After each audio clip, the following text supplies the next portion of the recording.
Se ha recibido en la cuenta del día de hoy comunicación del Ministerio de Justicia y Derechos Humanos. Confirma la asistencia del señor Ministro de Justicia y Derechos Humanos, don Hernán Larraín. El ministro se acaba de retirar, señor presidente, porque él tiene un compromiso, tiene que ir al Palacio de la Moneda, se disculpó y se acaba de retirar, pero va a estar presente el subsecretario de Justicia, Sebastián Valenzuela, acompañado de la jefa de División de Reinserción Social, señora Macarena Cortés, y de los asesores Gabriela Valenzuela y Francisco Maldonado. Por la Defensoría de la Niñez estaba presente la señora defensora de la niñez, Patricia Muñoz, y por UNICEF, el representante de UNICEF, el señor Paolo Mefalopoulos, y la señora Ludmila Palazzo, especialista en protección de infancia. Eso, señor presidente. Muchas gracias, señor secretario. Le damos la bienvenida a todos nuestros invitados, especialmente al subsecretario de Justicia. Le damos a dar la palabra de inmediato a nuestras invitadas. Antes ofrezco la palabra sobre la cuenta o sobre puntos varios a los diputados y diputadas de la comisión.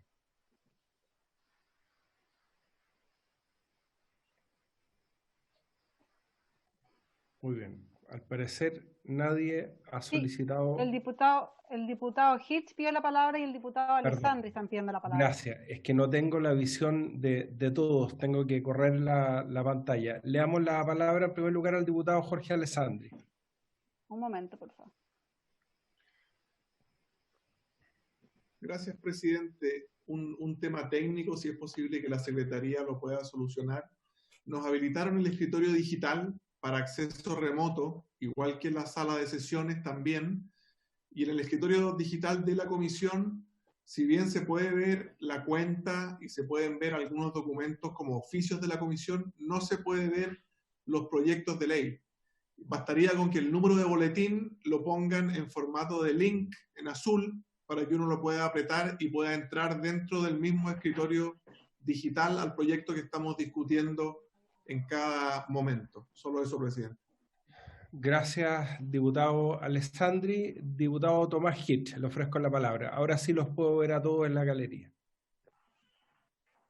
Gracias, presidente. Saludarlo a usted y a todos y a todas. Es muy breve lo que quiero preguntar, solamente como se atrasó enormemente esta sesión y aunque estamos en una semana distrital un poco rara, hay distintas actividades que, bueno, por esta vía que tenemos, quiero saber hasta qué hora va a durar, por favor, la sesión que estamos iniciando ahora. Gracias. Gracias, diputado Hitch. Me indica el señor secretario y me lo indicó también el secretario subrogante Luis Rojas, que tenemos 1h30 a partir de la hora del inicio de esta sesión. Es decir, podemos sesionar sin ningún problema hasta las 18 horas. ¿Les parece? Bueno, muy bien. El diputado si no hay, Coloma, el diputado Coloma tiene... El diputado Coloma está pidiendo la palabra. Al diputado Coloma sí que no lo veo. Ya, le voy a pedir que levanten la mano para poder identificar cuando están pidiendo la palabra. Diputado Coloma tiene la palabra. Sí, presidente, muchas gracias. Solo decir que estamos aquí varios parlamentarios, estoy con el diputado Fuenzalía y la diputada Paulina Núñez, y todas las comisiones están funcionando presencialmente y en forma telemática. La única que no está funcionando así es la Comisión de Constitución. Entonces, a mí me gustaría pedirle que se arbitren o se den las atribuciones para que la Secretaría pueda estar sesionando en Valparaíso, más aún cuando hoy día hay sesión de sala hasta las 4 de la tarde. Me parece que no hay un motivo que permita que sea la única sesión de comisión que no está funcionando en forma presencial y hay que hacerlo en suma. Es increíble estar sentado aquí en el Pensador en una sesión de Constitución. Estando ahí, saludo a los diputados. Honestamente creo que debiese la Secretaría estar presente y lo voy a pedir formalmente los días que tengamos sesión, que haya alguien de la Secretaría presente en Valparaíso para poder llevarla a cabo. Gracias, presidente. Gracias, diputado Coloma. Fue precisamente lo que pregunté ayer, porque advertí durante la sesión que tuvimos en la mañana, ya en ese momento habíamos recibido la citación para el día de hoy y el señor secretario lo que señaló es que teníamos que funcionar en forma telemática. Así que le doy la palabra al señor secretario para que pueda explicar la situación.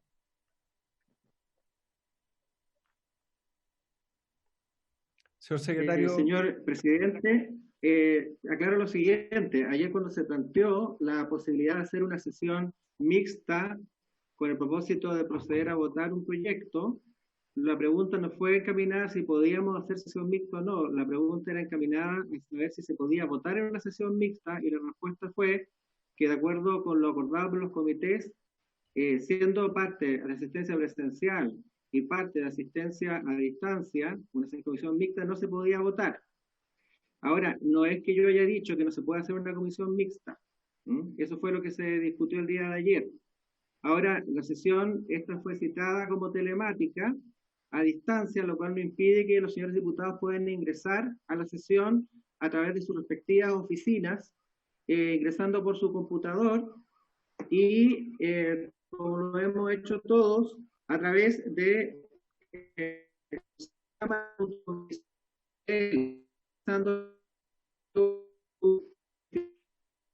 será hay tiempo para hacerlo, la comisión recién comenzó. Ya, gracias, señor secretario. No quiero hacer esperar más a nuestros invitados. Vamos a tener que tener mayor precisión respecto de cuándo podemos sesionar en forma mixta y cuándo presencialmente. Entendemos que es un sistema nuevo, que hay una discusión respecto al funcionamiento. Así que vamos a tomar en cuenta lo señalado por el diputado Coloma. Bueno, le quiero ofrecer la palabra sin mayor dilación a la representante de la UNICEF, que está en representación de UNICEF el señor Paolo Mefalopoulos, en representación de UNICEF, y está la señora Ludmila Palazzo, que es especialista en protección de la infancia. Así que le vamos a dar la palabra a ellos para que puedan dar a conocer la opinión de UNICEF en relación a este proyecto que crea el nuevo servicio de reinserción juvenil. Adelante, por favor. Muchas gracias, señor presidente, diputado Matías Walker. Por sus intermedios, honorables diputados, miembros de la Comisión de la Constitución, Legislación, Justicia y Reglamento de la Cámara de Diputados. Y tengan todos muy buenas tardes. En nombre de UNICEF, agradezco la invitación que se nos ha hecho llegar para participar a esta importante sesión, que tiene por objetivo analizar el proyecto de ley que crea el Servicio Nacional de Reinserción Social Juvenil. Esta materia para nosotros tiene aún mayor relevancia en el contexto de emergencia sanitaria que estamos viviendo ahora en Chile y en el mundo con el COVID, en el cual la población privada de libertad es considerada prioritaria por tratarse de uno de los grupos más vulnerables por la condición de aislamiento y confinamiento de los centros de privación de libertad. Por lo tanto, los llamados y recomendaciones que hacemos al valorar este proyecto de ley pueden ser considerados también a la luz de la medida de prevención en el contexto de la emergencia. Y UNICEF ha compartido comunicado específico sobre el tema de adolescentes privados de libertad en ese contexto. Y valoramos la gestión en curso para priorizar las poblaciones como los indultos a las mujeres madres con su bebé, reducción de la internación provisorias y medidas de privación de libertad. De nuestra parte, seguiremos trabajando para apoyar a las diversas autoridades responsables para intensificar estos esfuerzos. Y antes de ceder la palabra a mi colega, la especialista de la niñez, quería solamente pedir disculpa, tengo otro compromiso en un rato, otra llamada, así que yo me voy a tener que ir, pero Ludmila estará aquí con ustedes. Ludmila, por favor. Gracias. Bueno, muchas gracias a don Paolo Mefalopoulos, que es el representante de UNICEF, y vamos a escuchar ahora a la especialista en protección de infancia de dicho organismo, doña Ludmila Palazzo. Tiene la palabra, por favor.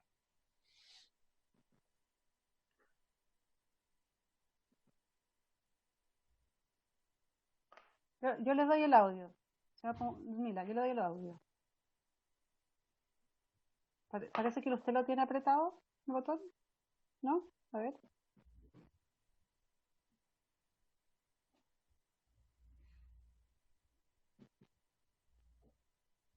Ahí, no, tampoco.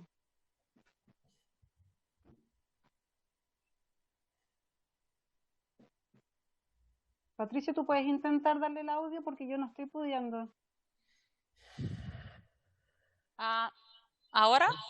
Ahí sí. ¿Sí? Ok. Muy buenas tardes, señor presidente, diputado Matías Walker y honorables diputados y autoridades presentes. Patricia, muchas gracias otra vez. Quisiera empezar por agradecer también con Paolo esta invitación. Sabemos que hace mucho presentamos el 24 de marzo un documento por escrito y que infelizmente no podemos aquí presentar. Espero que todos tengan. Y hoy también habíamos hecho una presentación muy corta, por la cual voy a pasar brevemente para dar la palabra a los demás. Para nosotros la mayor relevancia de este proyecto es de verdad que está siendo discutido en un marco de proyectos también en discusión como el sistema de protección, ¿no? El sistema de garantías de derechos y el servicio de protección, el nuevo servicio de protección. Y la articulación entre ese servicio y el servicio de protección, y también que estos dos servicios estén bajo un sistema de garantías por la protección integral de la niñez, para nosotros es muy importante, porque es como tener los servicios sin tener el sistema, es como una casa sin techo para nosotros. Entonces es muy importante que esos tres proyectos puedan caminar juntos para de verdad amparar y lograr tener un reconocimiento holístico del adolescente, de los niños y de los adolescentes como sujetos de derecho, ¿no? Que está en el marco de la Convención sobre los Derechos del Niño. Para nosotros es muy importante que el Estado pueda desarrollar todas las medidas legislativas, administrativas para dar la efectividad de los derechos, incluso a los adolescentes privados de libertad, que es lo que dice el artículo 4 de la Convención, que es el marco por el cual analizamos este proyecto. También el artículo 40 de la Convención pide que siempre que sea posible se evita recurrir a procedimientos de internamiento y de privación de libertad, que es también una medida de prevención y de reinserción importante que trata de solucionar este proyecto.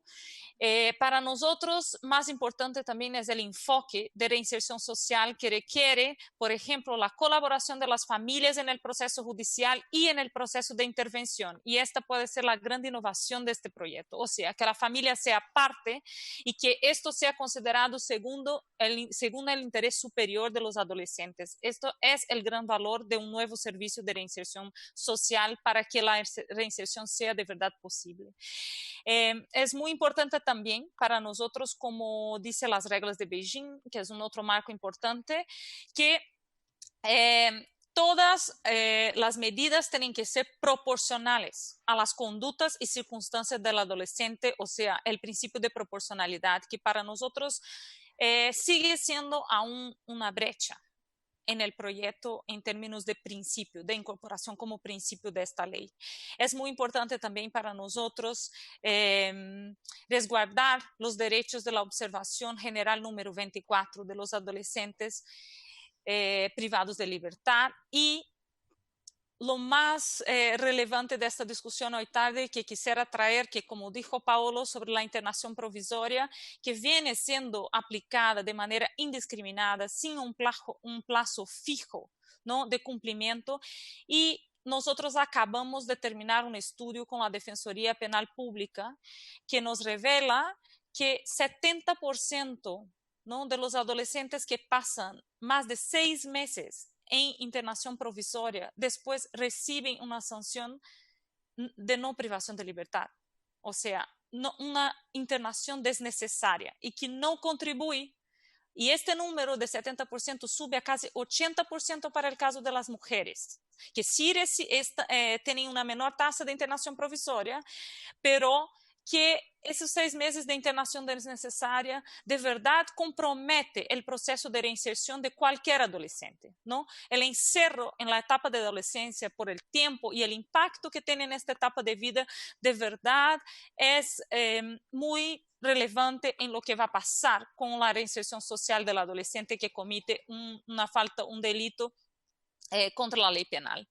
Para nosotros ese es un tema que necesita estar muy bien aclarado en el proyecto. Valoramos mucho la creación del nuevo servicio después de 13 años de la RPA, que sí nos trajo muchos logros en términos de la reducción incluso de la participación de los adolescentes en el delito. También valoramos que el proyecto tenga un diseño de un sistema que está enfocado en los adolescentes y no solo en los programas.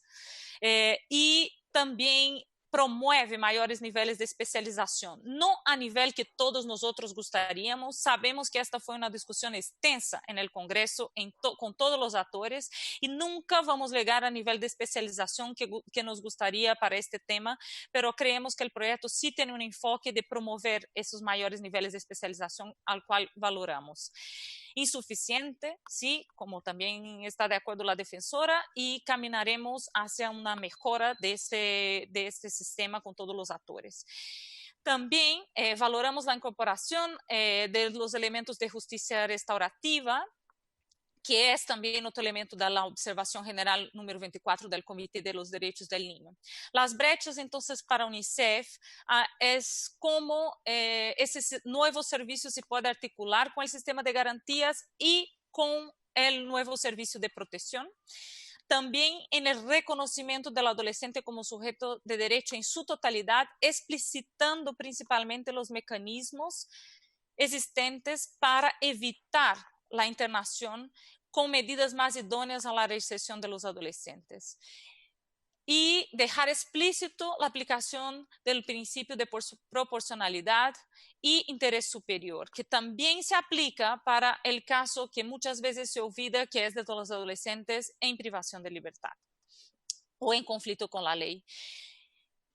Nos preocupa el tema que creo que ha sido también bastante discutido en la otra casa y que sigue siendo discutido, que es el sistema de unificación de condenas. Creemos que esa es una deuda muy grande para un país como Chile, que sí ha mejorado el alineamiento de sus estándares internacionales en esta materia de justicia penal juvenil con la RPA, pero dejó brechas. Y la unificación de condenas es una brecha seria de los estándares, cuando Chile es una referencia para nosotros en la región de normativa para proteger a los adolescentes en conflicto con la ley, con la RPA, de más de 13 años. Muchos países seguiron a Chile en muchas cosas y siguió un sistema que no establece la unificación de condenas. Para nosotros es un paso importante de este proyecto también. Entonces, como recomendaciones principales de UNICEF para finalizar nuestra intervención, viene una inclusión explícita del principio de proporcionalidad y su definición, el principio de interés superior y cómo eso sería aplicado en el caso de este servicio de reinserción, de la creación del servicio de reinserción y de las decisiones que se tomen en todos los ámbitos sobre el funcionamiento de ese servicio. Y en el ámbito de la articulación interinstitucional, a nosotros nos gustaría sugerir una articulación más explícita y eficaz entre el sistema de garantías y el servicio de protección especializada y al mismo tiempo especificar los mecanismos de articulación de este nuevo servicio de reinserción con la Defensoría Penal Pública. Detallar esto un poco más en el proyecto. Sobre las medidas y sanciones, nuestras recomendaciones en resumen son el establecimiento del mecanismo de unificación de sanciones que ya está previsto en uno de los artículos, creo que 25, explicitar la internación provisoria como última alternativa para el proceso cautelar. Por ejemplo, esto ya viene siendo aplicado de manera bastante desproporcionada y creo que ahora en la emergencia del COVID podemos tener una experiencia de cómo revisar la manera como se está aplicando la internación provisoria, que como decimos antes puede tener un impacto definitivo en la vida de los adolescentes que pasan por un encierro desnecesario de muchas veces más de 6 meses por no establecer un plazo límite para esta internación. Sabemos que hubieran gestiones importantes durante esta emergencia y podemos aprender de estas gestiones para que fuera de la emergencia esta misma medida también sea aplicada con bastante cautela. Y esto incluye establecer el plazo máximo de internación provisoria. No puede ser que adolescentes pasen 8, 9 meses esperando una sanción por falta de establecer un plazo máximo. Quisiéramos también reforzar la necesidad de eliminación de los límites inferiores de las penas para el aseguramiento del principio de proporcionalidad. Y esta sería nuestra última recomendación. Seguro la defensora tiene otras recomendaciones complementarias. Entonces, finalizamos y estamos aquí a disposición para los comentarios y las preguntas. Bueno, agradecemos la exposición de Ludmila Palazzo en representación de UNICEF. Recibimos, por cierto, el informe por escrito que ustedes enviaron a la comisión, se lo agradecemos mucho. Lo mismo el informe por escrito que ya hizo llegar la defensora de la niñez. Entiendo que usted tenía problemas de tiempo y tenía que retirarse a las 5 de la tarde para participar en otra reunión, pero no sé si tiene algunos minutos para que los integrantes de la comisión puedan hacerle alguna pregunta a Ludmila.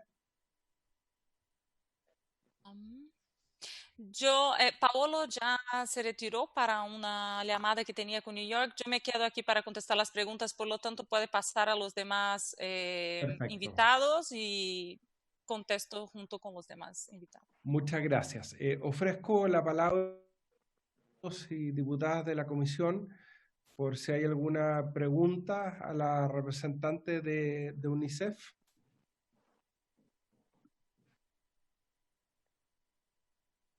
Muy bien, entonces vamos a... El diputado Gabriel Boric quiere hacerle una pregunta. Diputado Gabriel Boric, tiene la palabra.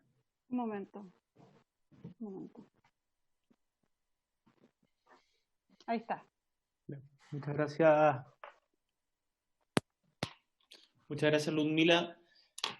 Lo que te quiero preguntar dice en relación con la vinculación de este proyecto con la ley de garantías y cómo has visto tú el avance de la ley de garantías. Porque parte importante de los problemas que hemos tenido hasta ahora con tanto el avance de la ley de protección como el del servicio de reinserción es que la ley de garantías está frenada hace mucho tiempo y no lleva 10 años, más de 10 años. Entonces, a mí a estas alturas ya, después de haberme pasado todas las conspiraciones posibles, me cuesta entender bien cuál es la traba, si es el problema de las presidencias de las comisiones, si hay alguien que quiere, si el problema es la autonomía progresiva que no le gusta a la derecha, si el problema es que sencillamente no quieren ley de garantías, pero lo que veo es que parte importante, y lo vi también en la presentación que envió la defensora de la niñez, parte importante de los aspectos de este proyecto se vinculan necesariamente con una ley que no existe. Entonces estamos legislando un poco, no sé, siento que estamos un poco arando sobre el agua. A mí yo quiero legislar esta ley, quiero que la aprobemos y quiero que salga adelante, pero quiero saber tu visión respecto de si es necesario o si es posible, si es deseable hacerlo antes de que tengamos la ley de garantía lista. Gracias, diputado Boric. Ofrezco la palabra por si hay algún otro diputado o diputada que quiera hacerle alguna consulta a Ludmila. Muy bien. Ludmila, si puede responder la pregunta, por favor. Tiene la palabra.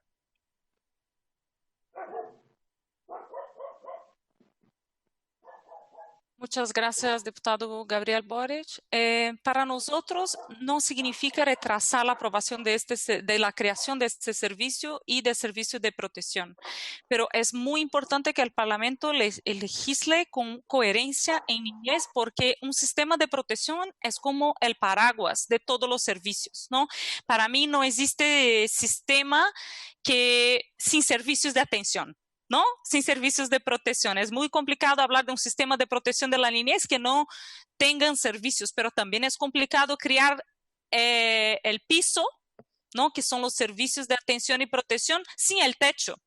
Y más complicado aún, las políticas del intersector que tienen que responder junto con el sistema de protección integral, que serían como los pilares de la casa. Entonces, tenemos que en niñez legislar con coherencia para poder ver el adolescente en su totalidad como sus derechos de protección integral. Primero, porque el aspecto preventivo de una reinserción de un adolescente depende de la garantía y de la protección integral y del reconocimiento de ese sujeto, que es lo que nos da una ley de garantía. O sea, reconoce primero todas las garantías y derechos de los niños y adolescentes, dice cómo vamos a funcionar sistémicamente para protegerlos, y esto es muy importante para prevenir y para ayudar a reinserción. Sin un sistema que reconoce esos derechos y que nos diga cómo se va a viabilizar los mismos, es difícil pensar en un sistema de reinserción porque no depende solo de un servicio.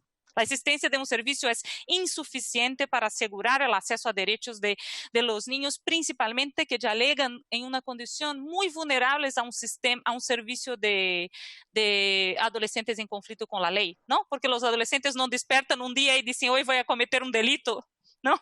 Esto pasó por una historia y una trayectoria de vulneración grave, ¿no? Entonces, esta historia de vulneración nosotros solo podemos prevenir si tenemos un sistema que respalda y asegura el cumplimiento de sus derechos. Este es el vínculo. Entonces, creo que la preocupación del Parlamento no es parar un proyecto para aprobar otro, pero legislar con coherencia, ¿no? Y ver cuáles son las interdependencias que nosotros tenemos. Porque ustedes también como parlamentarios tienen obligaciones de cada decisión legislativa y normativa que se tome, se haga en el interés superior de los niños, ¿no? Entonces, esta responsabilidad es muy importante que se tome al legislar también.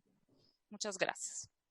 Muchas gracias, Ludmila. Yo quería hacerle una pregunta que después se la voy a hacer a Patricia Muñoz, la defensora de la niñez, cuando le toque intervenir, y también al subsecretario de Justicia, Sebastián Valenzuela, que nos acompaña en esta sesión, porque efectivamente ya lo ha hecho ver la defensora de la niñez en su informe por escrito, que dice relación con la necesidad que este proyecto que crea un nuevo sistema de reinserción juvenil que termina con el Sename, entre en vigencia en conjunto con el proyecto de garantías que está en el Senado. El problema es que este Congreso es bicameral y nosotros no podemos esperar al Senado eternamente.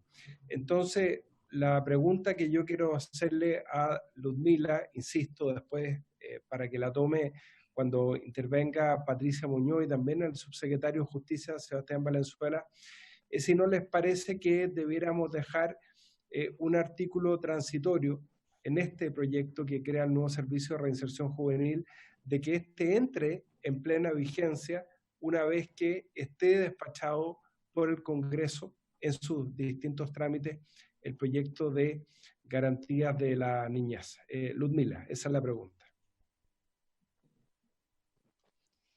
Es bastante complicado para mí que entrar en vigencia algo que está tan indefinido, que para nosotros también es de gran angustia, porque yo considero que esa transición del Sename y del servicio ya se está dando institucionalmente y necesitamos respaldo legal para poder transicionar este servicio de una vez. Nosotros que trabajamos con el Sename, por ejemplo, es muy triste ahora, en un momento de emergencia, voy a dar un ejemplo que escuchamos del Sename hace poco, ¿no? Ahora se están flexibilizando, por ejemplo, las medidas de régimen semiabierto para que muchos adolescentes para que cumplan en libertad y no necesitan volver a dormir en los centros. Muchos adolescentes no pueden y tienen que volver a dormir porque no tienen un lugar seguro para dormir. Esto es súper triste. Eso depende de un sistema de garantías de derecho. Y infelizmente, desde esta perspectiva, este servicio no va a solucionar un problema de este tamaño que es el que estoy relatando. ¿Entiende? Entonces, lo ideal sería eso, pero al mismo tiempo, un transitorio, para que esto solo entre en vigor, este servicio, el nuevo servicio, cuando venga un sistema de garantías que ya viene mucho tiempo en discusión, es un riesgo de que nunca se transicione el servicio tampoco. Tenemos que empezar por algo. Si empecemos por la base, que es el piso, que es los servicios, empecemos, pero hagamos que eso sea una realidad, porque los adolescentes merecen un nuevo servicio con un nuevo enfoque y con una justicia y un personal que responda a sus necesidades. Entonces, yo yo creo que puede ser un transitorio, haciendo un vínculo entre el servicio de protección, pero no condicionando la transición del servicio en sí, porque ya está pasando institucionalmente y es muy importante el respaldo legal para que eso se concluya. Gracias, Ludmila. Sí, yo me refería precisamente a la integralidad y a la coherencia de todo el sistema. Lo que pasa es que nosotros no podemos parar el trámite de un proyecto esperando que al Senado se le ocurra despacharlo. Ese proyecto lleva mucho tiempo al Senado y por eso me refería a que hay que vincular las dos materias. Diputado Gabriel Boric tiene otra pregunta. Muy breve. Muy breve, presidente. Aprovechando que veo el Ministerio de Justicia por ahí. No sé quién está del ministerio, si es el subsecretario o... Está el subsecretario Sebastián Valenzuela con sus asesores. Porque hasta hace poco habíamos tratado este tema, bueno, o protección en particular lo habíamos tratado con la Subsecretaría de la Niñez, con Carol Baum. Y ella era la que había empujado garantías junto con también en alguna medida la directora del Sename en el Senado. ¿Es posible preguntarle si nos pudiera hacer un breve estado de cuenta del proyecto de ley de garantía, en qué estado está en el Senado? Entiendo que se había avanzado, se había llegado a algún acuerdo, pero después entre el estallido, la pandemia, pasó a segundo plano. Entonces, es bueno saber en qué está. Gracias, diputado Boric. La idea era que interviniera después el subsecretario, que ya expuso, pero yo no tengo problema, además tiene un uso preferente de la palabra, de que pueda aclarar la duda el diputado Boric de inmediato. Sebastián, subsecretario, lo escuchamos.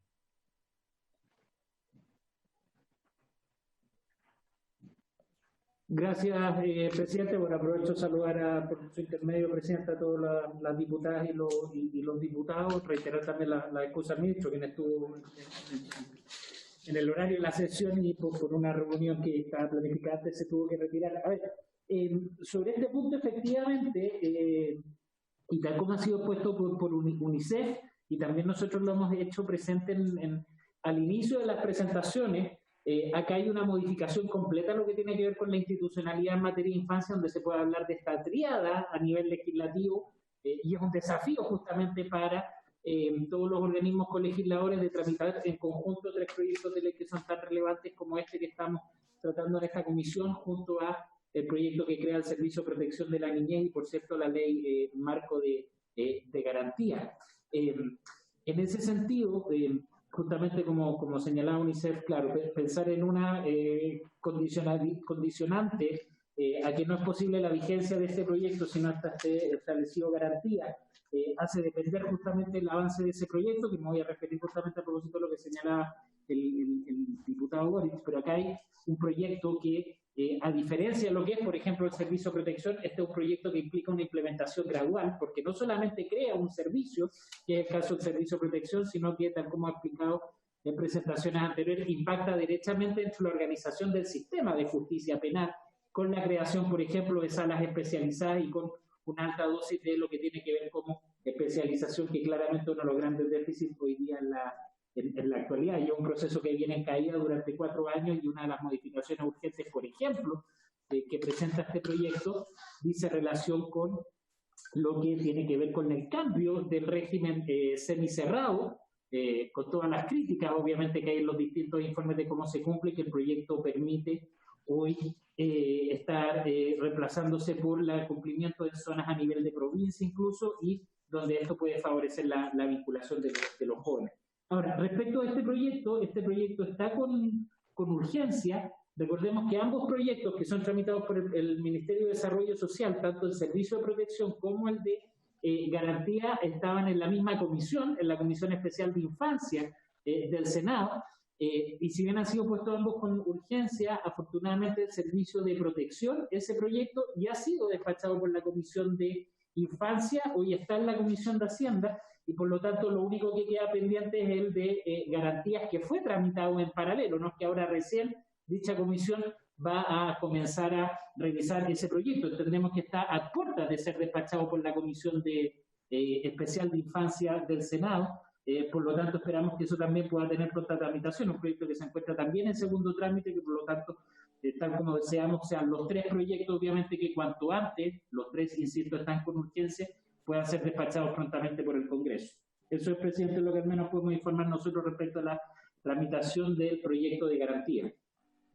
Bueno, muchas gracias, subsecretario, por la aclaración. Es un tema que vamos a tener presente permanentemente durante el trámite de este proyecto de ley. Vamos a estar atentos a lo que ocurra en el Senado. Bueno, le agradecemos entonces a Ludmila su participación y ahora pasamos a escuchar a la defensora de la niñez, Patricia Muñoz. Tiene la palabra, Patricia.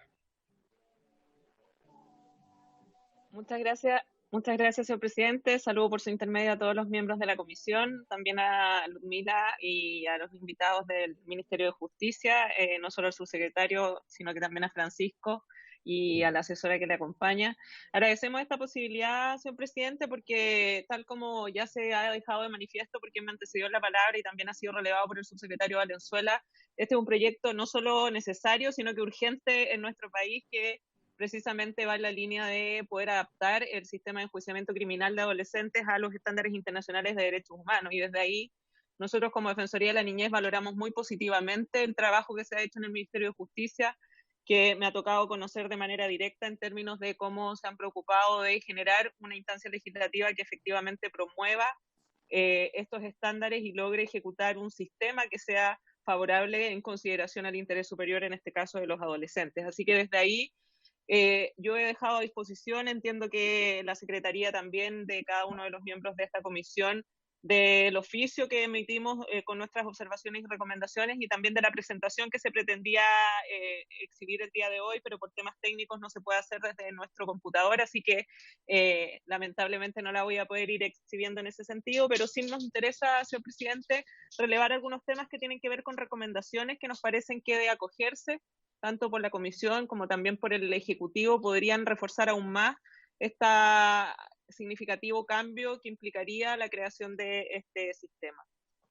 Desde ese punto de vista, un primer tópico que abordamos y que nos parece relevante tiene que ver con el establecimiento de mecanismos efectivos de participación de parte de los propios adolescentes involucrados en este tema en el contexto de la tramitación legislativa. Nosotros como institución lo hemos sostenido permanentemente, nos parece que las decisiones que se toman, particularmente en razón del deber de asegurar el derecho a ser oído de niños, niñas y adolescentes contenido en la Convención y de que esta escucha sea también incidente, no está ajeno a la labor parlamentaria. Y desde ahí lo que proponemos ahí, como ustedes lo vieron en el oficio, es también la generación de alguna instancia que les permitiera oír directamente de voz de los propios jóvenes que han sido sujetos del sistema que tenemos en la actualidad, aquellas acciones que pudieran mejorar y perfeccionar esta intervención legislativa, también de las familias que se han visto involucradas en esta materia. Eso porque cuando hablamos de una política pública con enfoque de derechos humanos, señor presidente, por su intermedio, obviamente dentro de las lógicas que involucra esta política está la participación efectiva de quienes van a ser destinatarios de ella. Y sería una vez más un error legislar sin atender precisamente a la información relevante y crucial que quienes han sido usuarios o víctimas en algunos casos del sistema que tenemos hoy día puedan aportar desde ese punto de vista, particularmente en la lógica de que acá se está diseñando, pero también en lo que venga sucesivamente en términos de implementación, de monitoreo y de evaluación de la política pública. Creo que si logramos como país hacer un salto cualitativo en términos de cómo permitimos la incidencia y la participación de los destinatarios de las acciones públicas, ciertamente vamos a contribuir a mejores mecanismos de intervención. Por lo tanto, desde ahí nos parece que esta ley es necesaria, es relevante, pero tiene que tener algunos focos que efectivamente redunden en una claridad comprensiva de todos los actores del sistema del fundamento destinado a centrar en el ejercicio de este sistema de los derechos humanos de los adolescentes involucrados y de que, por tanto, desde ahí ciertamente estos derechos humanos debieran ser un marco lógico y referencial claro en el contexto del proyecto de ley y de la política de reinserción social juvenil. Y por eso nosotros planteamos en este sentido 3 recomendaciones. Primero, la creación de un sistema de reinserción adolescente, reinserción social adolescente, que esté adscrito, ya lo decía Ludmila de alguna manera, al sistema de garantías, ¿no es cierto?, y que interactúe debidamente con el servicio de protección especializada. Esto es algo que nosotros como Defensoría lo planteamos. Usted recordará, presidente, y los demás miembros de la comisión, cuando tuvimos oportunidad de entregar observaciones a la tramitación precisamente del proyecto de garantía y del proyecto de protección especializada. También que se contemplen explícitamente en esta ley y en esta norma los principios que se establecen en la Convención. Ludmila hablaba de establecer explícitamente el principio de proporcionalidad, pero a nosotros también nos parece imprescindible que se hable de los principios de participación, de supervivencia y de desarrollo y de no discriminación en esta ley, porque finalmente a veces pensamos que lo obvio, por no decirlo, sigue siendo obvio y todos nos comprometemos con respetarlo y con comportarnos conforme a ello, pero eso no es real, y si no queda consignado, ciertamente vamos a tener una deficiencia. Y de esta manera lo que creemos es que si ponemos en el centro el marco lógico y referencial de los derechos humanos, lo que permitimos es que todos los actores del sistema se comporten efectivamente a la luz de lo que estos principios y estas exigencias demandan. Pongo como ejemplo algo conocido para los miembros de esta comisión, al menos para varios de ellos, que es lo que hicimos con la ley de entrevista videograbada. Ustedes recordarán que ahí se explicitaron debidamente los principios y eso permitió entonces alinear las convicciones institucionales en términos incluso de que se consignaron infracciones graves a los deberes funcionarios si es que estos principios eran infringidos por algún funcionario que no era capaz de entender la función y la misión desde la perspectiva de la visión de derechos humanos que esta ley implicaba. Me parece que es un buen ejemplo que podría ser de utilidad para efectos de las adecuaciones en esta materia. Nosotros proponemos en ese sentido, señor presidente, un nuevo artículo donde se hable de un sistema, por tanto, de reinserción social, de manera tal de que, en definitiva, entendamos esta lógica sistémica que implica una organización conjunta permanente que da cuenta de la actuación coordinada e interseccional de todos quienes deben intervenir. Y en ese sentido, lo que proponemos es que esta nueva redacción lo que permita es entonces definir quiénes son los actores de ese sistema, con claridad para que no quede ninguna institución involucrada afuera, que se establezca cuál es el objetivo central que está puesto detrás de esta nueva legislación y de esta nueva convicción en relación con la situación de los adolescentes, para poder lograr que la responsabilidad que ellos deben asumir tenga un correlato significativo, ¿no es cierto?, y permita lograr el objetivo que es la reinserción, y que por tanto enumere principios de actuación un poco sobre la base de lo que ya relataba. Nos parece, por tanto, entonces, que estos principios deben estar considerados, que si no sería una omisión que nos parece que podría ser grave desde la perspectiva de que los derechos humanos no solo deben ser el marco referencial, sino que también deben complementar cualquier política pública que en definitiva se vaya a adoptar, y que si no se entrega dentro de las definiciones del articulado, obviamente eso puede hacer que se pierda de vista la orientación del servicio precisamente dirigida a su cumplimiento y a su respeto. Ya he hablado de la generación de mecanismos idóneos de participación para recabar la opinión de los propios adolescentes en relación con esta materia. Y eso debiera ser, ya aquí no estoy hablando de la participación en alguna sesión de la comisión para que ustedes puedan oír, digamos, los planteamientos, sino que más bien de cómo dentro del servicio mismo se incorporan mecanismos de participación permanente que permitan al servicio recabar la opinión de los adolescentes que están inmersos en esta situación y que, por cierto, permite la adopción de mecanismos y de decisiones que vayan modificando comportamientos del servicio o que puedan ir haciendo las regulaciones y las profundizaciones necesarias para asegurar debidamente sus derechos. Entonces, tiene que ser algo que esté estructurado y que en definitiva no quede a gusto o a disposición de quien esté dirigiendo el servicio si le parece buena o mala idea, o de quienes tienen una regulación a nivel nacional o regional. Y esto obviamente tiene dimensiones colectivas e individuales, como lo explicitamos en la presentación, en relación con determinar qué tipo de instrumentos de deliberación y de incidencia podrán tener los jóvenes en esta materia, pero que sin duda debe tener mecanismos ciertos de intervención para que la decisión se tome centrada en el adolescente, pero desde el adolescente también, desde su opinión y no solo desde lo que los adultos creemos que es mejor para los adolescentes, que es lo que es el adultocentrismo y lo que nos tiene como nos tiene. En relación al principio y al derecho a la supervivencia y al desarrollo, nos parece que tiene que quedar explícito en el proyecto, y así lo recomendamos, algo que tenga que ver con garantizar un desarrollo integral y óptimo, libre de violencia.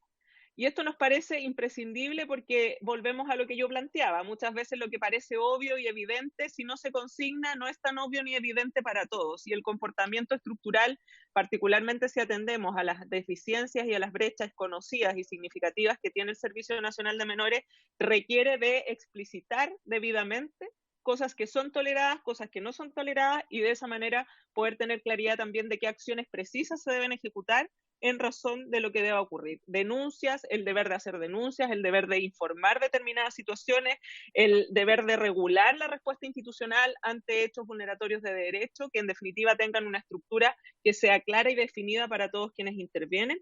Un reglamento podría ser el encargado de definir los procedimientos para que obviamente no haya que cambiar la ley cada vez que haya que hacer algún ajuste, pero sí la declaración debiera quedar en la ley con la clara indicación de que es el servicio el responsable de que las vulneraciones efectivamente no se produzcan.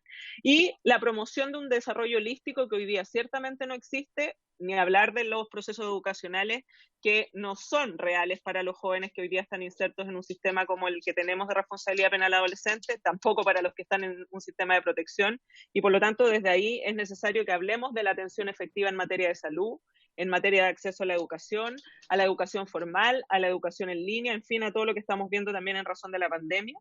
Y el deber de incluir también la lógica de coordinación que debiera primar en este servicio. El segundo principio, y con esto para ir ya avanzando me queda poco, señor presidente, es el principio de no discriminación. Y en este sentido nos parece imprescindible que el proyecto incorpore todo lo que tenga que ver el enfoque de género y el respeto a la diversidad. Conocemos habitualmente, quienes al menos hacemos visitas en lugares de residencias o en centros privativos de libertad, las dificultades, la estigmatización y el bullying y la violencia que muchas veces viven jóvenes que son de diversidad sexual, jóvenes que efectivamente tienen muchas complicaciones en el trato que se hace de parte del servicio o de parte de Gendarmería, dependiendo de la situación.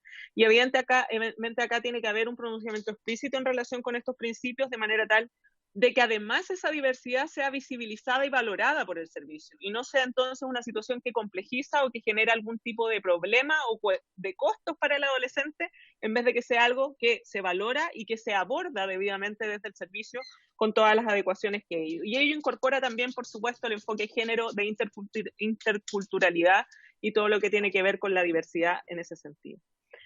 En relación con el objeto del servicio, lo que nosotros llamamos respetuosamente a la comisión es a considerar la opinión que el profesor Silero dio en esta materia, en lo que tiene que ver con comprometer que el servicio no solo sea comprendido como un mero ejecutor de las medidas y sanciones, sino que más bien como algo que en definitiva tiene que ver con asegurarse que la responsabilidad del adolescente va a ser asumida significativamente, pero con la lógica de lograr su reinserción y de evitar que se mantenga en la ejecución de comportamientos que pueden estar asociados a lo delictual.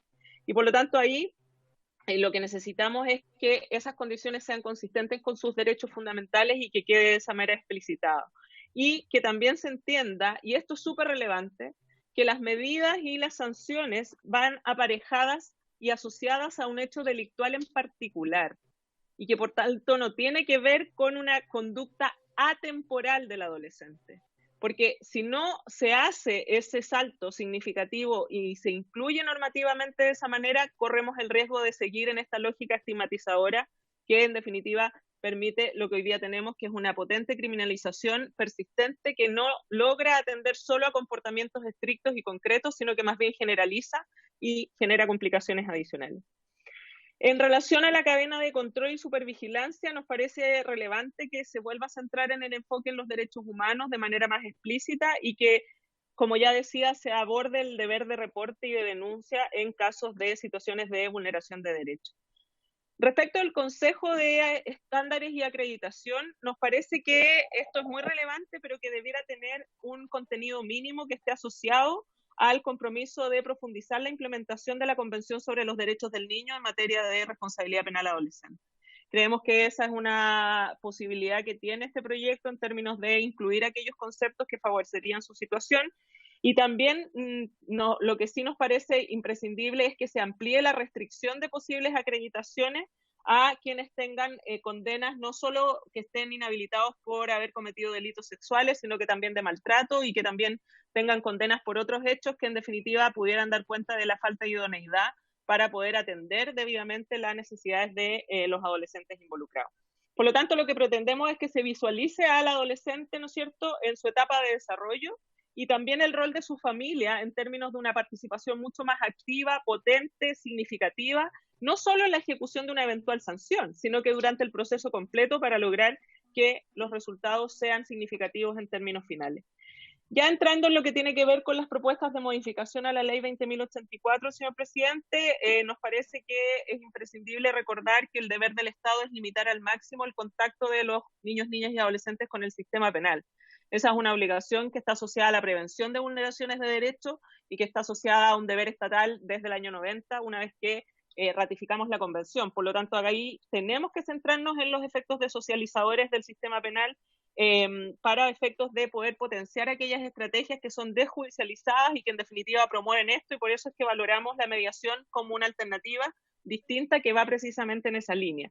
En concordancia con UNICEF, proponemos y recomendamos eliminar los límites inferiores de la pena. Esto es muy relevante desde el punto de vista de la proporcionalidad y nos parece necesario e imprescindible porque su mantención infringe derechamente este principio, y en ese sentido valoraríamos mucho que se acogiera esa recomendación, y porque también su incumplimiento, el incumplimiento de la proporcionalidad, evidentemente atiende al incumplimiento del interés superior de los adolescentes involucrados, y desde ahí hay una infracción que el Estado de Chile no se puede permitir, y apoyarnos entonces en esta lógica del sistema de garantías que efectivamente debe funcionar, y la protección para que la intervención sea sistémica, lo suficientemente adecuada para abordar todos los tópicos. En relación a las penas, nosotros creemos que hay que replantear la individualización de estas para que efectivamente se relacionen específicamente con el delito cometido. Las penas accesorias es imprescindible adecuarlas. Quienes hemos trabajado en el sistema criminal sabemos que, por ejemplo, si un adolescente es imputado por una ley o como la ley de violencia intrafamiliar, con la circunstancia de una agresión a un miembro de su familia, se puede decretar a su respecto el abandono de un hogar común o la prohibición de acercamiento, y eso tiene consecuencias para ese adolescente si es que se aplica, porque efectivamente si lo hacen abandonar el hogar común, ¿dónde va a ir a vivir el adolescente? Por eso que tiene que estar en línea con el sistema de garantía. O sea, hay que repensar las penas accesorias desde la perspectiva de que esta es una legislación especial y que tiene que regularse de esa manera. Y por lo tanto, es un llamado ahí también a atención en ese ámbito. Nos parece que hay que establecer necesariamente parámetros concretos en relación a la amonestación, señor presidente, por su intermedio, porque hoy día la amonestación es cualquier cosa. Quienes litigamos sabemos que para algunos jueces la amonestación es una situación bastante límite en el sentido de la imposición muchas veces de esta sanción en circunstancias que los jóvenes ya han tenido sanciones anteriores mucho más gravosas. O sea, hay que tener ahí una atención especial para que además no se use indefinidamente por tiempos prolongados y tenga un efecto concreto. Y los límites de la imposición de las sanciones también nos parece que es necesario tenerlos claros sin recurrir a analogías, que no olvidemos que están proscritas en lo que tiene que ver con el derecho penal, y también sin remitirse a la legislación de adultos, porque acá estamos creando un sistema especializado y por lo tanto las referencias a la legislación de adultos no parece ser coherente con todo el esfuerzo que se hace legislativamente en este proyecto, que es súper positivo y que en definitiva podría verse ahí mermado por este intento de ir igual referenciando con normativa que está dirigida a los adultos. Nos recomendamos también utilizar el concepto de asentimiento informado, de tal manera que permita eso reflejar a los adolescentes como sujetos de derecho, precisamente por este tránsito y esta lógica que está asociada a la autonomía progresiva, que es un principio ineludible de lo que tiene que ver con el enfoque del desarrollo vital. Y eso nos permitiría tener, obviamente, unas normas mucho más claras. Para finalizar, en relación con el Consejo de Estándares y Acreditación, nos permitimos recomendar respetuosamente, señor presidente, que se aclare el número de sesiones que debiera tener este Consejo, y también el pago de las mismas para que haya un mecanismo que les permita reunirse las veces que sea necesario. Nos parece que debe explicitarse que están sujetos al Estatuto de Probidad Administrativa por razones evidentes. Nos parece que es necesario ampliar las causales de inhabilidad para pertenecer a este Consejo a todos los ministerios, subsecretarías y servicios dependientes del Poder Ejecutivo, y también a las personas que estén vinculadas al futuro servicio de protección especializada de la niñez por razones lógicas de la vinculación que van a tener entre unos y otros y por los estándares que deben definirse a través de este consejo. Y también el mecanismo, generar un mecanismo de reemplazo para aquellos consejeros que no puedan seguir o no puedan continuar con su función, además de que la inasistencia implique la remoción automática sin necesidad de un procedimiento administrativo que solo puede generar dilaciones injustificadas. Y esto sí que es lo último, no queda claro si es que el plan regional es un plan que se baja desde el plan nacional o si en definitiva cada región va creando sus propios planes, lo que puede generar ahí una complicación y nos parece necesario revisarlo en términos de cómo quedará esa estructura. Y nos parece muy preocupante, señor presidente, y con esto termino, la presión que se está poniendo en todos los proyectos de ley a los municipios para poder ser ejecutores de acciones que están previstas en estas legislaciones. Lo digo por el servicio de protección, lo digo por garantía, donde las oficinas locales de niñez también están asociadas a convenios con los municipios. Acá también se plantea de convenios con los municipios y eso reviste complicaciones que deben ser atendidas, no solo primero porque muchas veces dependen de la disposición, buena voluntad, interés político o no del alcalde de turno, lo que ciertamente no es lo que se espera desde el interés superior de los niños, porque independiente del interés del alcalde, lo que es necesario es que los niños sean atendidos debidamente. Pero luego además pone una presión adicional en términos de los recursos, de la capacidad operativa de los municipios para poder ejecutar aquellas acciones que se prevén de parte de este tipo de legislaciones, insisto, protección especializada, garantía y también este proyecto. Por lo tanto, ahí nos parece necesario atender con mayor profundidad esta materia y solo desde ya reiterar, como se lo he planteado tanto al ministro Larraín como al subsecretario Valenzuela y también lo planteo a la honorable comisión, toda la disposición nuestra como Defensoría para seguir colaborando y profundizando en aquellas recomendaciones que nos permitan hacer este salto cualitativo y significativo que los adolescentes de nuestro país no solo necesitan, sino que merecen a lo menos hace 30 años desde que ratificamos la convención. Muchas gracias, señor presidente. Muchas gracias, Patricia Muñoz, defensora de la niñez. Me habían pedido algunas palabras el diputado Boric y entiendo también que el diputado Zafirio. Bueno, todos los que quieran intervenir, que levanten la mano. En primer lugar, le ofrezco la palabra al diputado Zafirio. Gracias, presidente. Saludar al subsecretario, reencontrarnos con los colegas de la Comisión de Constitución y a nuestros invitados. Quiero plantear rápidamente tres temas. El tema de la dependencia, el rol de los privados y el deber de reserva, por lo menos por este momento. Respecto de la dependencia, yo quisiera hacer presente una preocupación que tiene que ver con lo siguiente. Lo que nosotros estamos creando es el Servicio de Reinserción Social Juvenil. Yo creo que no hay que dar muchas explicaciones para comprender que el Ministerio de Justicia no es el órgano ni es el sistema público más idóneo o que tenga una historia respecto de su desempeño en cuanto a los impactos que tiene en materia de reinserción.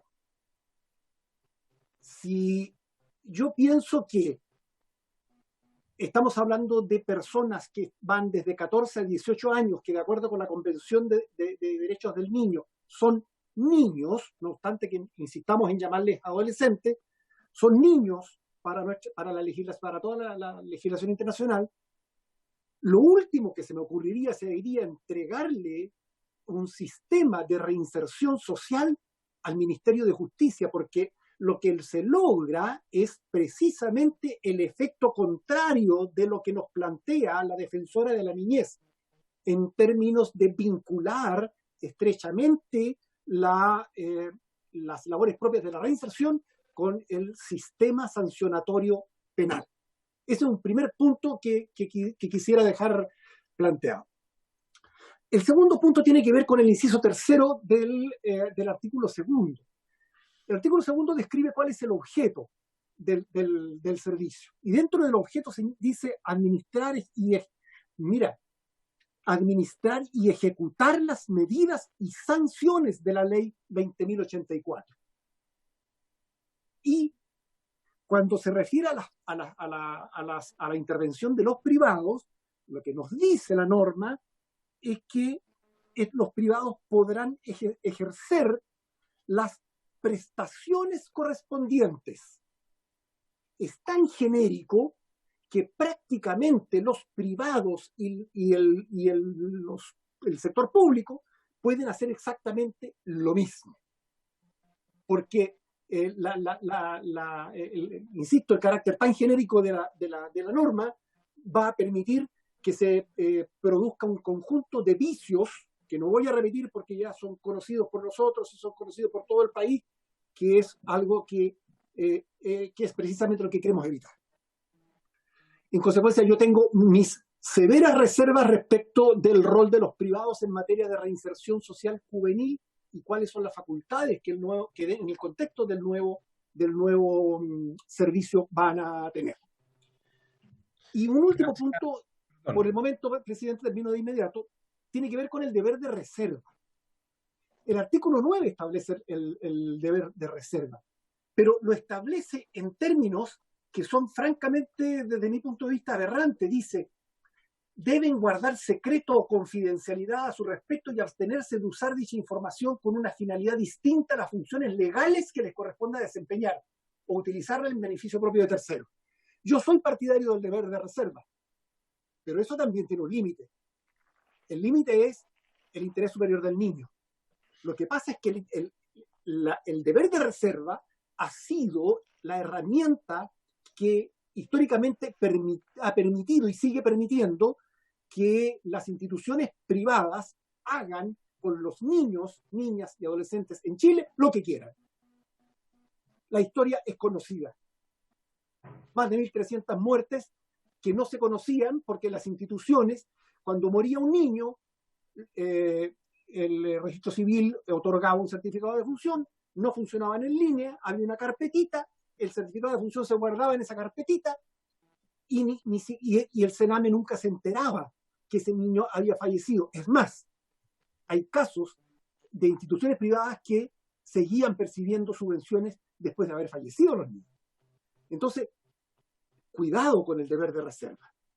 Desde mi punto de vista, tiene como limitación el interés superior del niño y no puede ser utilizado, no puede ser pensado o concebido como una forma de salvaguardar los intereses de las instituciones privadas que trabajen en el sistema.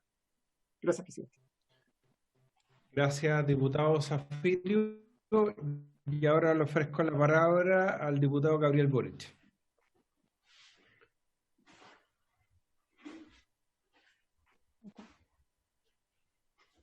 Gracias, presidente. Un par de dudas creo que son relativamente simples. Uno, las inhabilidades a las que hace referencia la defensora respecto a quienes pueden, a quienes podrían formar parte de organismos colaboradores, yo entiendo que ya existen en la ley en materia general. Y que por lo tanto, o sea, si bien uno podría abundar en ello, ya están, esas inhabilidades ya están presentes. Respecto de que no haya habido ningún tipo de condena de violencia sexual y las otras que enumeran. Si no, evidentemente se tiene que corregir. Tengo una duda, no entiendo, pero por mera ignorancia, ¿a qué se refiere con eliminar los límites inferiores de las penas, ya que eso transgrede el principio de proporcionalidad? Porque si eliminamos los límites inferiores de las penas, después van a haber otros límites inferiores de las penas, tal como eventualmente antes habían otros límites inferiores de las penas. Entonces, me cuesta entender la lógica de ese postulado. ¿Es conmutar, no será conmutar los límites inferiores de las penas, si es que estos son de reclusión? Porque si es, o a lo que se refiere es eliminar los límites inferiores de las penas del Código Penal. No me termina de quedar claro esa frase. Por último, quiero recalcar algo que me parece que es fundamental en la intervención de la defensora, cuando dice que las medidas y sanciones aparejadas a un hecho delictual en particular deben ser aparejadas a un hecho delictual en particular y no a una conducta atemporal. Yo creo que a varios de nosotros nos ha tocado estar, y espero que no internados, pero ir a ver centros de internación, y la verdad es que a los adolescentes los tratan como otro tipo de personas, como si fueran delincuentes en toda la dimensión que implica la palabra, independiente del hecho intelectual que hayan cometido. Y me interesa mucho esa frase porque es muy importante el cómo fiscalizamos que esta frase sea cierta, porque una persona detenida por hurto no debe requerir el mismo tipo de reinserción que una persona detenida por, qué sé yo, parricidio. Estoy inventando el tipo, pero me parece que en esa frase se condensa parte importante del deber de la reinserción. Si los tratamos a todos como iguales a partir de casos diferentes, vamos a terminar más bien convirtiendo, que es lo que tengo la impresión de que pasa en las cárceles. Se trata a todos de una manera tan brutal que se termina brutalizando todo el sistema. Entonces, yo creo que tenemos que detenernos más para de aquí en adelante un poco en el estudio de esa frase y ver cómo la abordamos y la transformamos en indicaciones concretas que tengan algún mecanismo de verificación. Y por último, rescato la advertencia que nos hace la defensora respecto al rol de las municipalidades. Yo conozco el caso de las municipalidades de la región de Magallanes, pero me imagino que cada uno en sus respectivos distritos, salvo Tomás, que esas municipalidades no tienen tantos problemas, pero depende cuál. Hay algunos que están en matinales todo el día, pero bueno, eso es otro problema. El punto es que la Municipalidad de Punta Arenas, por ejemplo, hoy día de hecho se cerró.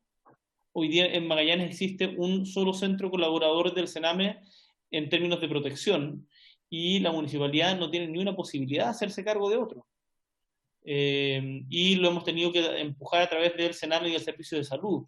Entonces, si es que le vamos a cargar la mano a las municipalidades, eso tiene que venir de la mano de una conversa con la DIPRES, con Hacienda, de que los programas tienen que venir con financiamiento, porque si no todo lo que hagamos va a ser letra muerta. Y ahí es preguntarnos, ¿vamos a hacer a través de las municipalidades? Porque los servicios locales, de los cuales tanto se ha discutido a propósito de lo que conversaba quien expuso antes, Ludmila, la bajada territorial de la ley de garantía. También de dónde va a venir ese financiamiento. Yo creo que esa parte del financiamiento es fundamental que esté en discusión en este proyecto de ley y que no se la dejemos sencillamente a una futura, no sé, a una futura buena voluntad de Hacienda. Eso, presidente, muchas gracias. Gracias, diputado Boric. No sé si hay alguna otra palabra solicitada a algún otro diputado o diputada en la comisión.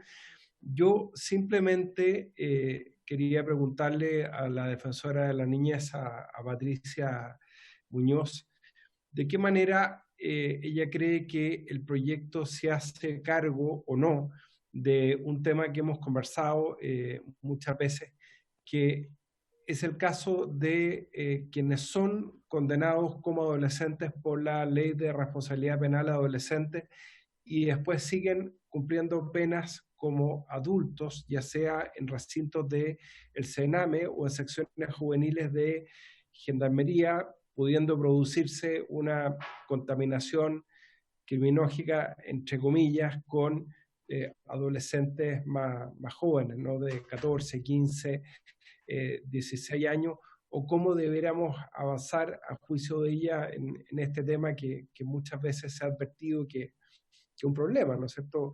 Mezclar a jóvenes infractores que están claramente en edades distintas dentro del principio que siempre queremos respetar de que entren en contacto con el sistema lo más tarde posible, ¿no? Así que, Patricia, le ofrezco la palabra.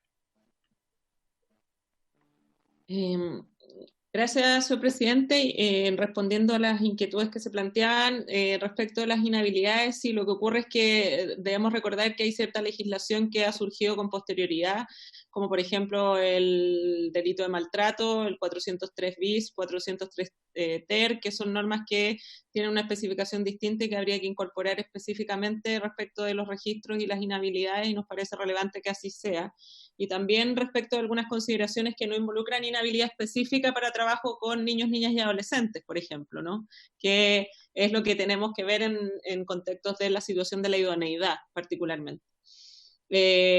Lo que tiene que ver con la consulta de la eliminación de los límites inferiores, lo que tiene que ver, por su intermedio, señor presidente, es con evitar incumplir aquello que el Comité de los Derechos del Niño ha planteado en relación con esta temática. Nosotros en el oficio de alguna manera lo desarrollamos, que como acá estamos tendiendo a la reinserción social y a que la sanción esté específicamente orientada, o la intervención, o la sanción o la intervención esté orientada a el hecho comportamental específico y no a una lógica temporal del comportamiento de esa persona, tiene que ver también con que los límites inferiores de la pena, en definitiva, lo que hacen es establecer la obligatoriedad de que siempre tiene que haber una pena inferior que se debe aplicar, y que muchas veces no necesariamente dice relación con la mejor forma de intervenir a ese adolescente. Entonces el comité lo que ha sostenido, y cito entre comillas, es que las sentencias mínimas obligatorias son incompatibles con el principio de proporcionalidad de la justicia juvenil y con el requisito de que la reclusión sea una medida de último recurso y por el periodo de tiempo más breve posible. Los tribunales que sentencian a niños deben comenzar como una tabla rasa. Incluso los regímenes de penas mínimas discrecionales dificultan la aplicación adecuada de los estándares internacionales. Entonces, esto también lo desarrollamos, de hecho, en esa parte de nuestro oficio, porque hacemos una referencia a lo que puede pasar muchas veces con el ejemplo que hoy día tenemos, que es un muy buen ejemplo y que en el Ministerio de Justicia lo potencian harto, que son los tribunales de tratamiento de drogas. La asimilación para poder participar muchas veces en eso tiene que ver con no tener o con cumplir ciertos requisitos, por ejemplo, para la suspensión condicional. Pero sabemos que hay gente que, aunque no cumpla ese requisito, podría ser sujeto de un tribunal de tratamiento de droga de manera exitosa, y por esta imposición obligatoria del límite, en definitiva, no se puede optar a eso. No sé si de esa manera se explicita de alguna forma con mayor claridad la pregunta del diputado Boric, pero tiene que ver con esto, con la necesidad de cumplir el estándar que en definitiva está establecido no solo desde los principios de la Convención, sino que también por una referencia explícita que ha hecho el Comité de los Derechos del Niño en esta materia.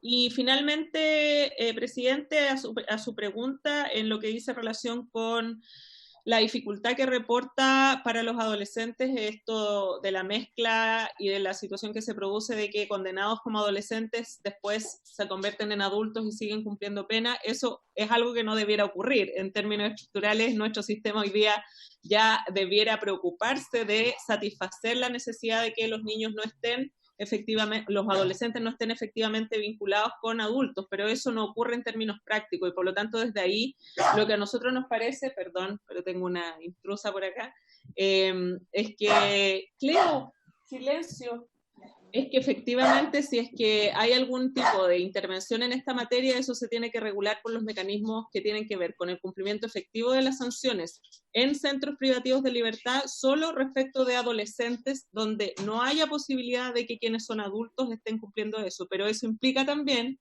que la revisión de todo lo que tiene que ver con las sanciones, que es algo que hemos observado en el oficio, ciertamente se relaciona con cómo se descomprime también el sistema carcelario en relación con los adolescentes, cómo optamos por esta lógica desocializadora y con, en definitiva, mecanismos que no potencien, como hoy día, o propicien, más bien, la privación de libertad y que ésta efectivamente tenga un carácter de excepcionalidad. Eso nos permitiría también regular en términos prácticos la situación de evitar este contagio criminógeno que se puede dar y la vinculación entre adultos y adolescentes que no es debida, ni siquiera desde la perspectiva de la detención, mucho menos en las instancias de privación de libertad más temporales o con mayor extensión de tiempo. Gracias, Patricia. El diputado Zafirio me había pedido hacer una acotación. Gracias, presidente. Muy breve.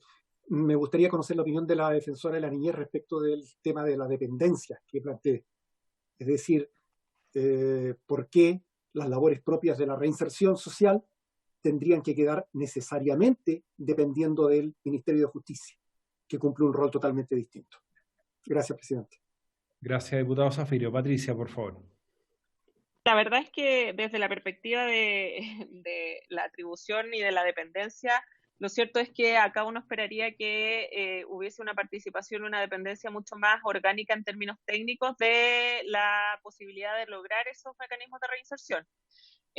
Hago el símil de un poco lo que nos pasó, diputado, con también la ley de entrevista, que usted recordará que todo lo que tiene que ver con acreditación, ¿no es cierto?, queda radicado en una unidad específica del Ministerio de Justicia, y nosotros muchos planteamos en la tramitación de que el solo hecho de pertenecer al ministerio no aseguraba la experticia técnica para poder valorar y evaluar efectivamente esa situación. Y por lo tanto, lo que a nosotros nos parece es que si prima la situación de mantener esto a nivel ministerial, necesariamente tiene que hacerse en una unidad específica creada con fines específicos, donde los estándares de exigencia técnicos en esta materia que permitan establecer los lineamientos del servicio sean suficientemente claros y contundentes para que primen ahí las decisiones desde la perspectiva de la reinserción y no las decisiones políticas del momento de turno, porque en definitiva también eso hace variar aquellas concepciones que se puedan tener en ese sentido. No sé si además quiere que haga referencia a la participación de privado o solo del ministerio. Sí, lo que pasa es que quería hacer precisamente una acotación el diputado Zafirio. Solo para hacer una consulta más directa, porque ya no puedo ser más directo. Si le parece razonable a la defensora de la niñez el hecho de que tanto el sistema de protección como el sistema de reinserción social pudieran depender del Ministerio de Desarrollo Social. Patricia, por favor.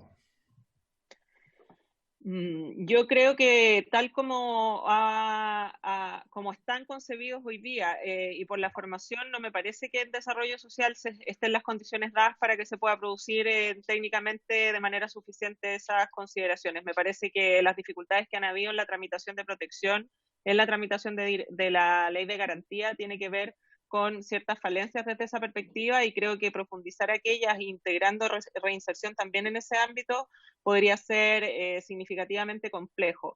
Lo que sí puede pasar, y que es algo que nosotros demandamos, recordar a usted, diputado Zafirio, por su intermedio, señor presidente, que cuando vimos el tema de protección nos parecía ineludible e imprescindible que en la estructura del sistema de garantías se conciba la interacción permanente entre los sistemas de reinserción penal juvenil y el sistema de protección especializada, donde en definitiva lo que nosotros debemos hacer o lograr es que se propenda a que la intervención desde el punto de vista de la protección en la línea de las oficinas o de la prevención previa a la intervención de protección especializada sea suficientemente significativa para que si alguno de esos niños llega a vincularse con el sistema de justicia juvenil, en definitiva, el servicio tenga los elementos de juicio suficientes para que la reinserción sea efectiva, sea contundente y no demande mayores interacciones ni mayor demora en la obtención de información suficiente que permita hacerlo. Entonces, a mí, más bien, me parece que desde la estructura sistémica y normativa, en esta conjunción que se debe dar entre garantía, protección y reinserción, se pueden hacer los ajustes que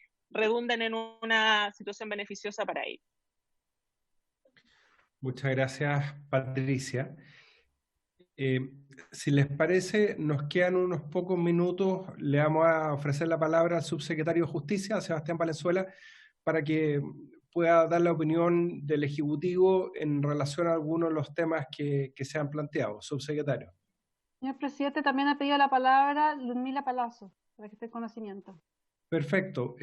Si quieren, le damos la palabra de inmediato a Ludmila Palazzo con el objeto que pueda retomar también alguna idea. Ludmila, la escuchamos. Es solo para complementar lo último que dijo Patricia, que para mí el tema de reinserción, del servicio de reinserción, no es solo pensar la reinserción mientras el adolescente está cumpliendo una medida, es el antes y el después. Por eso vincular, ¿no? Por ejemplo, hay un tema muy pendiente en este país que claramente el servicio de reinserción en sí no soluciona. Entonces, eso que es el post-medida. ¿Quién está a cargo de un post-medida, independiente de cuál sea la medida hoy? Porque un adolescente que termina una medida, sea de semilibertad, sea de libertad asistida, sea de privación de libertad, termina la medida y nadie nunca más mira a ese adolescente. Nadie sabe lo que pasó con ese adolescente. Entonces, por eso tenemos juveniles. Por eso se van a lo de adultos. Entonces, la reinserción tiene que ser el antes, el durante y el después. Si no tenemos una medida de seguimiento intersectorial, por como 2 años por lo menos en una medida de privación de libertad, es imposible que una medida de seguimiento de un adolescente sea de menos de 2 años. Entonces, esto es un tema pendiente y mirar el antes, ¿no?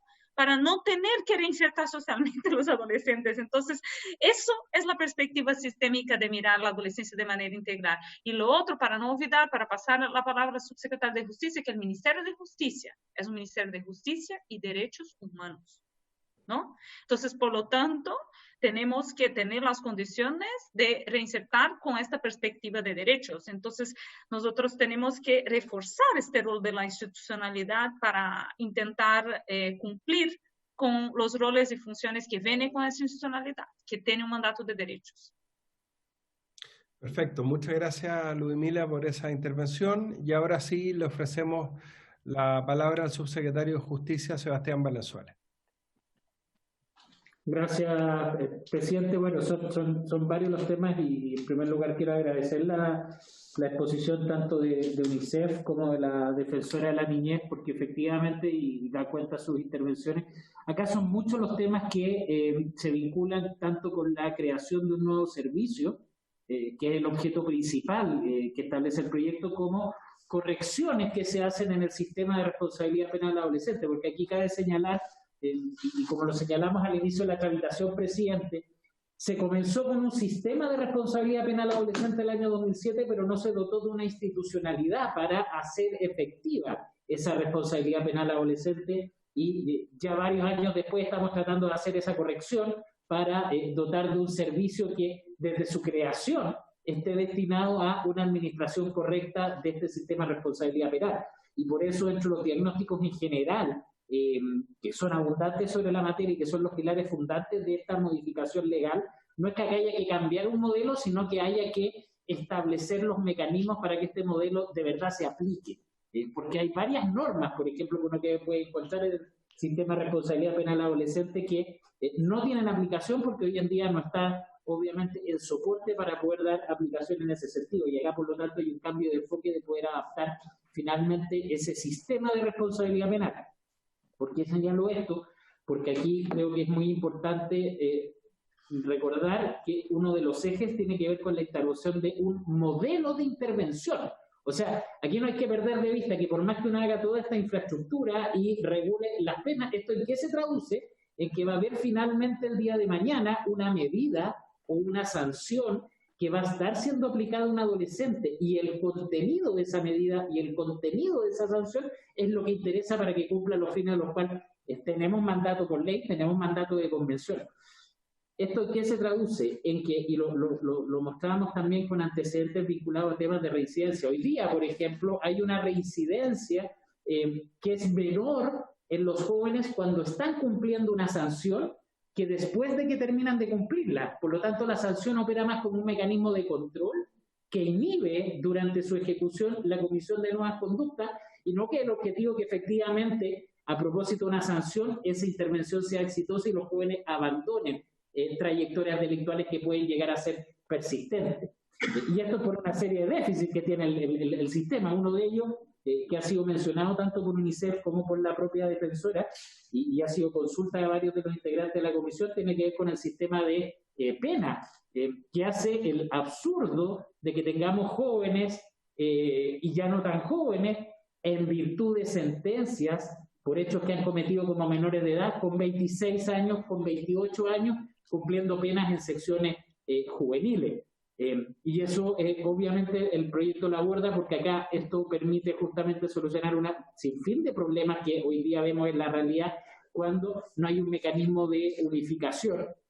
Y es tan básico como, por ejemplo, pensar que hoy día el sistema no es capaz de abordar de una solución única cómo se tratan jóvenes cuando enfrentan el sistema judicial por 2 delitos, por 3 delitos, por 4 delitos. Y acá entonces empezamos con un sinnúmero de aplicaciones y sanciones distintas donde no está a la base un único modelo de intervención que se preocupe del joven y no mirar de manera distinta cada una de las intervenciones.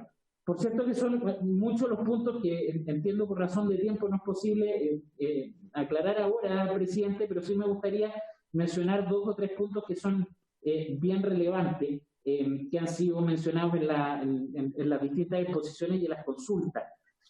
Por un lado, respecto a los principios, que latamente el informe de la defensora, además de la exposición, efectivamente se encarga de revelar. Yo creo que efectivamente uno puede ver que otros principios son importantes a propósito de justicia penal, pero acá también hay que ver cuáles principios justamente tienen que ser más bien de un sistema marco y cuáles eventualmente deben estar más bien vinculados a lo que es propio de una justicia penal. Desde luego, sí creemos que hay que reforzar lo que tiene que ver con mecanismos de participación efectiva de los jóvenes dentro de la gestión que pueda hacer el servicio. Obviamente, otro marco tiene que ver la participación dentro de un proceso penal, cuando se determina una sanción, pero sí creo que vale la pena recoger precisamente lo que tiene que ver con mecanismos de participación efectiva. Hay un tema que ha salido a la palestra que tiene que ver con el cuestionamiento al establecimiento de límites mínimos de las sanciones. Y yo creo que esto es importante también distinguirlo dentro de las opiniones que ha dado el Comité de Derechos del Niño en el sentido de prohibir los mandatorios mínimos de sentencia que se conocen, que es básicamente siempre dar alternativas en favor de medidas no privativas de libertad y que no haya mecanismos obligatorios de fallar de una determinada manera, sino que poder valorar las circunstancias del caso, que es distinto a establecer límites mínimos de sanción. ¿Y por qué se establecen límites mínimos de sanción? Justamente porque volvemos a uno de los problemas iniciales que nos preocupa del proyecto, que es que los modelos de intervención sean coherentes y sean efectivos. Si no se establecen mínimos, por ejemplo, en un determinado caso de una mediana gravedad, se pueden llegar a establecer, por ejemplo, una libertad asistida por periodos menores a 6 meses. Y eso justamente, como hoy día ocurre en el caso que por el sistema de determinación de penas actuales que se pueden dar, justamente es una intervención absolutamente ineficaz. Ninguna intervención con una libertad asistida que requiere de un modelo dotado con un delegado y con un modelo de intervención que está a la base, por un tiempo menor a esos 6 meses, puede ser efectivo. Si no, la sanción tiene que ser otra. Por lo tanto, lo que establece la ley, y eso insisto, por razones de tiempo, y probablemente lo vamos a poder conversar a medida que avance la discusión en particular, por qué se establecen los términos mínimos de pena, que claramente también ha sido uno de los déficits de regulación, de dar claridad al sistema de cómo llegar a poder determinar las penas. Ahora, dentro de las consultas que se hacían, presidente, y es un tema bastante interesante la consulta que hace el diputado Zafirio, por su intermedio, presidente, de la dependencia. Y aquí yo creo que, claro, por un lado hay que tener presente que el servicio, la principal misión que tiene es la ejecución de medidas y sanciones dictadas por tribunales penales a raíz de la imputación o la condena de hechos delictivos. Y estamos hablando en virtud de responsabilidad penal. Por lo tanto, acá la base de lo que mandata, por decirlo de alguna manera, la puerta de entrada del servicio viene dado por una resolución judicial en el ámbito penal que vincula precisamente a cuál es la competencia que pueda tener el Ministerio de Justicia, donde a través de distintos mecanismos, como la Comisión Permanente, por ejemplo, de Justicia Penal, tiene a su cargo la coordinación del sistema de justicia, principalmente con la Defensoría Penal Pública, con el Ministerio de Justicia y con el Poder Judicial. Eso no quiere decir, y también es muy importante a lo largo del proyecto, como se refleja, que el contenido de esa medida y sanción obviamente está enfocado en la reinserción, pero no es este servicio el que, por ejemplo, tiene que estar encargado de la reinserción o un reingreso escolar. Eso es, y mecanismos hay en la ley, obviamente, de cómo generar esa coordinación, una materia que tiene que estar de cargo del Ministerio Sectorial. Pero por eso me interesa recalcar este punto, porque es una interesante pregunta justamente para reforzar cuál es la competencia de cada uno de los ministerios y por qué este servicio en particular, insisto, dado el margen de competencia que tiene, corresponde que está alejado dentro de un Ministerio de Justicia y, como bien se dice, también un Ministerio de Justicia y Derechos Humanos, y no un misterio para nadie que muchas veces precisamente en la actuación de la justicia y en la ejecución de sus resoluciones es donde hay un ámbito de mayor riesgo para la vulneración precisamente de dichos derechos.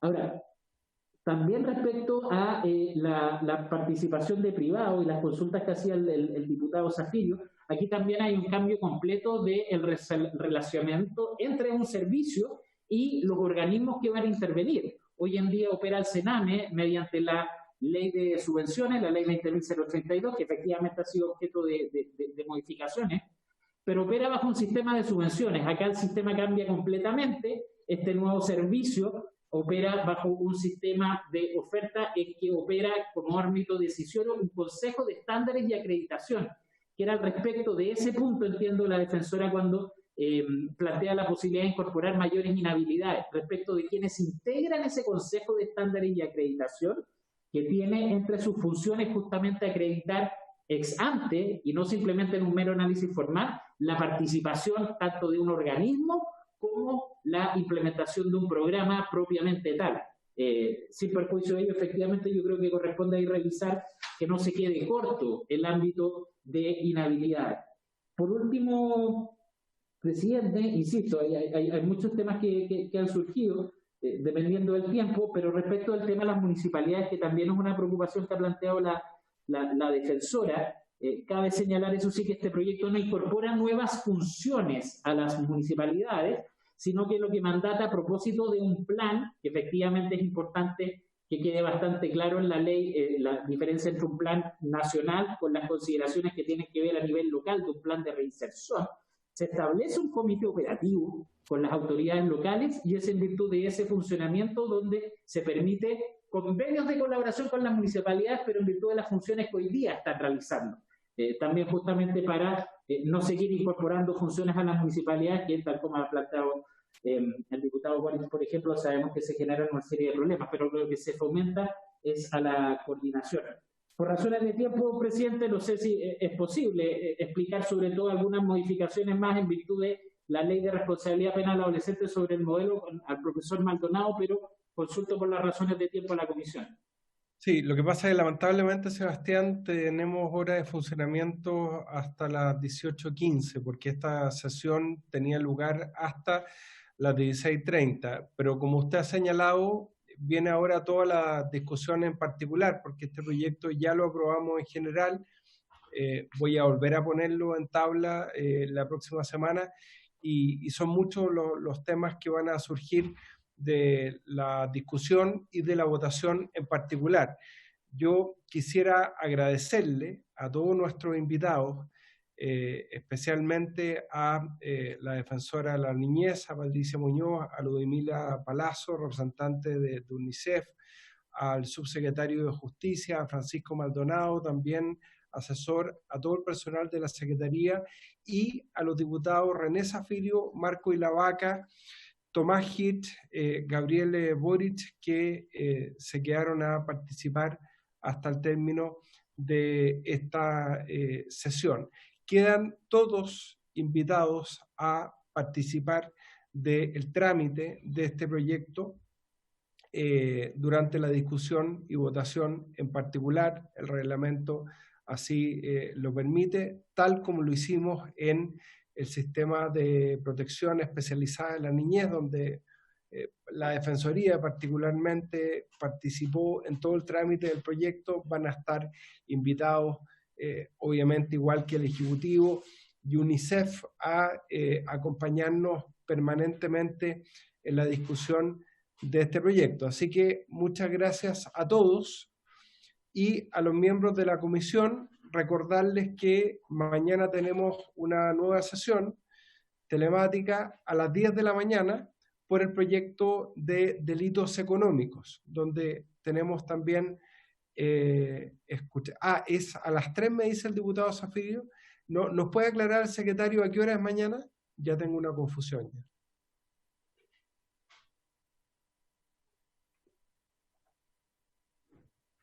Parece que a las 3 también.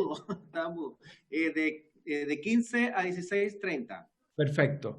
De 15 presidente, quisiera aprovechar mañana. Sí, aprovechar de comunicar que nos acaba de llegar un instructivo, de manera que las 2 sesiones que nos quedan esta semana, mañana tenemos de 15 a 16:30 y el jueves tenemos de 10 a 12:30. Esa sí que va a ser en la mañana. Van a ser de carácter mixto, de tal manera que si algún diputado quiere estar presente mañana en la sala, porque vamos a ir a sala mañana, puede asistir. Perfecto. Sobre todo para el diputado Coloma, que tenía esa inquietud de querer participar de manera mixta, lo va a poder hacer mañana desde la sede del Congreso en Valparaíso a las 15 horas. Así que Muchas gracias, señor secretario. Diputado Zafirio, ¿usted quería acotar algo?